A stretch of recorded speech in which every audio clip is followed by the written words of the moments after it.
So, just a quick point on object duplication. I create a cube as usual.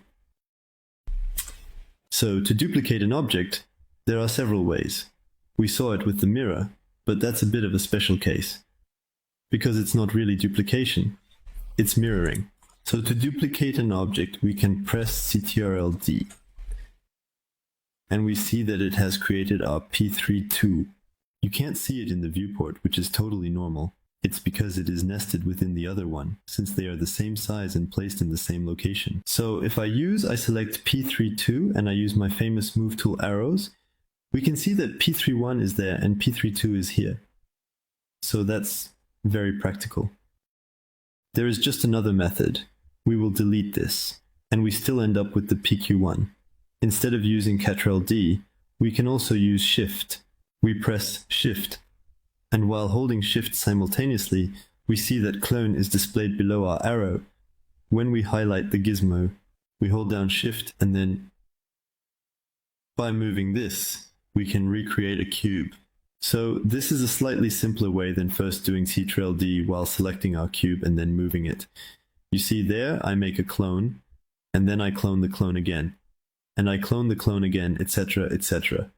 We can do this in all axes. We can even do it like this too. You see, I create a multitude of cubes. Now I will delete that. So this is the second method. And there is a third method that is really very nice indeed. So actually, you will actually use the Shift cloner. And there. Speaking of Europe, if you want your cloning to be at the same interval as the one you did, because if I start cloning again while holding Shift, I will do this and I will move it, but it will not be exactly at the same interval. If you want, it's a bit like the lopifoma. And that's a little annoying because let's say we wanted to make buttons that are aligned and at the same interval, it won't be exactly the same interval.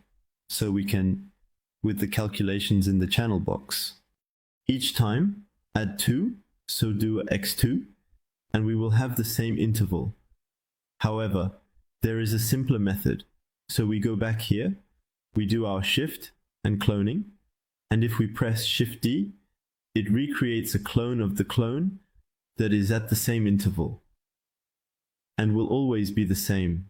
And if we keep doing Shift-D, I do Shift-D several times, and you can see that it recreates clones, duplications of our mesh at the same interval. And that's really handy because I'm going to show you a practical case, meaning I'm going to create a small step.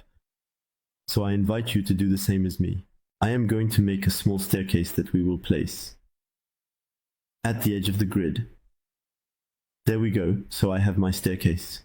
And of course, in a staircase, there are several steps. So I make my clone, I place it like this. I place it roughly, then we could snap, which is something I can do. Carefully. I move my gizmo with D, and V, I place it here, I press W, and I press V again to snap it exactly here. And then we do center pivot.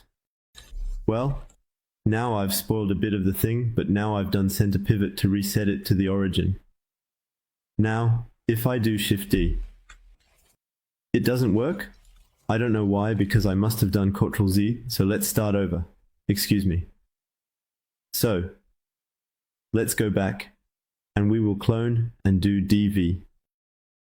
Top, double. Yes, we don't pardon, and we don't snap. Here, we center pivot, and then we do Shift-D. And there we have our staircase margin, and we can do this infinitely.